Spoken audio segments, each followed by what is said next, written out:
ওখানে দেখো এই মন্দিরে চলে এসেছি। হেব্বি সুন্দর মন্দির এই জায়গাটায়। বাবা হেব্বি সুন্দর লাগছে দেখতে।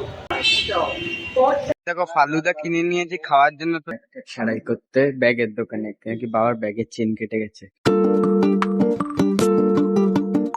So hey guys, welcome back to my new blog. তো গাইস এখন হচ্ছে কি সবে স্নান টান করে আসলাম। তো গাইস আজকে যেতে হবে হচ্ছে গিয়ে কি বাবাকে নিয়ে একটুখানি ডাক্তারের কাছে। তো গাইস এখন হচ্ছে গিয়ে কি খেয়ে দিয়ে তারপরে বাবাকে নিয়ে যেতে হবে। তারপরে এই 4টের সময় বেরোবো আজকে। এই দেখো জামা এখন পরে নিয়েছি, তখন প্যান্টটা পরে বেরিয়ে পড়বো। তো চলো এখন হচ্ছে কি খেয়ে নি। এখন তো এই দেখো বাইরে বৃষ্টি পড়া শুরু হয়ে গেছে। গাইস এখন তো খাওয়া দাওয়া হয়ে গেছে কমপ্লিট। আর এই দেখো এখন হচ্ছে গিয়ে কি 3:30 বাজে। তো বাবা তাই দেখো এখন হচ্ছে গিয়ে কি পায়খানায় যাচ্ছে, তারপরে সে রেডি হবে। এই দেখো প্রায় রেডি হয়ে গেছে, খালি প্যান্টটা পরলেই হবে।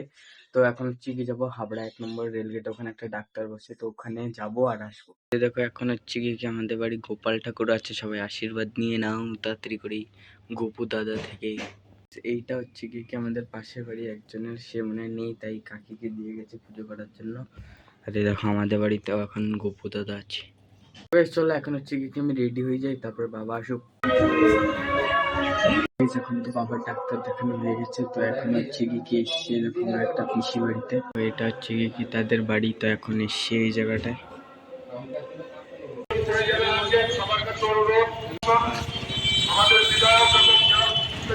ফাইনালি ওদের বাড়ি থেকে এখন বেরিয়ে গেছি। তো এই দেখো এখন এসেছে কি ব্যাগ সারাই করতে ব্যাগের দোকানে, কি বাবার ব্যাগের চেন কেটে গেছে। স্কুলের প্যান্টও ছিঁড়ে গেছে, তার জন্য দেখো এখানে এসেছি সাফার ওয়েডিং এডুকেশন। আর এইদিকে ভেতরে আরো দোকান আছে আশা করি। বাবা হেবি সুন্দর লাগছে দেখতে।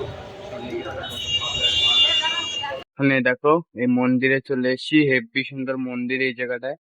দেখো ফালুদা কিনে নিয়েছি খাওয়ার জন্য, তো চলো বাবা আর আমি মিলে খেয়ে নি। আমার তো এখন ফালুদা খাওয়া হয়ে গেছে কমপ্লিট। দেখো বাবা বাদাম মিল্ক খাচ্ছে, ফালুদার খাইনি, আলাদা বাদাম মিল্ক কিনে খাচ্ছে ভাই। এই দেখো না, দেখো ব্যাগ সেলাই করা হয়ে গেছে ফাইনালি। দেখো এই দোকানটা থেকে দেখো এখন হচ্ছে কি কে দেখো সবে আসলাম হাবড়া থেকে। এখন এই দেখো ভাই সাব মানে এসছি তো 9টার সময়, এখন রেস্ট করছিলাম বসে। আর এই দেখো আজকে আমাদের ঘরে নতুন চাদর পাতা হয়েছে, কেমন লাগছে। আর ওই পুরানো চাদরটা আমাদের যেখানে বালি আছে ওই জায়গাটা রেখে দিয়েছি, তো কালকে সকালে সেটা দেখাবো পরের ব্লগে। তো গাইস কয়েকদিন আমি একটু ডিমোটিভেটেড থাকছি, তার মেইন কারণ হচ্ছে গিয়ে কি নাই তো ভিউজ আসছে আগের মতো। আগে তো তাও প্রতি ভিডিওতে তাও ভালোই ভিউজ আসতো, আর এখন তো ভিউজ একদম কমে যাচ্ছে। আমি ডিমোটিভেট হয়ে যাচ্ছে, সামনে পরীক্ষা আসছে। তো লোকেদের কাছে মানে সেরকম ভিডিও যাচ্ছে না বা লোকেরা ক্লিক করছে না। আর আমার ব্লগের কোয়ালিটি তো অলরেডি নেমে গেছে আইফোনটা খারাপ হয়ে যাওয়ার পরে। অলওয়েজ ঠাকুরের বিশ্বাস করি, it's not your plan, it's always God's plan. তো গাইস চলো এখন হচ্ছে কি বাবা আসতে লাগুক, আর মা বাইরে রুটি করছে। এখন এই দেখো আমার হচ্ছে খাওয়া দাওয়া হয়ে গেছে, কিন্তু এখন এই দেখো মা সবাই আটা মাখলো, এই যে তরকারি কাটলো। তো আমাদের বাড়ি হচ্ছে কি একটা দিদি এসেছিল, বলছে এই নাও রাখো, মানে লুচার আলুর দম ছিল। মা বললো কিসের, মানে শুনতে পাইনি চলে গেছে।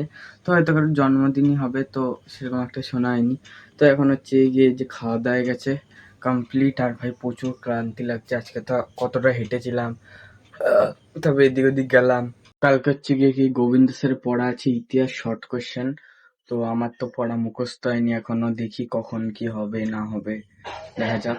যদি যে কালকে 6টার সময় বা 5টায় উঠে করতে হবে, তা না হলে হবে না। গাইস আজকে ব্লগটা আমি এখানেই শেষ করলাম। যদি ব্লগটি আপনাদের ভালো লেগে থাকলে প্লিজ ভিডিওটিকে একটি লাইক করে দেবেন, চ্যানেলটিকে সাবস্ক্রাইব করে দেবেন এবং একটি ভালো কমেন্ট করবেন।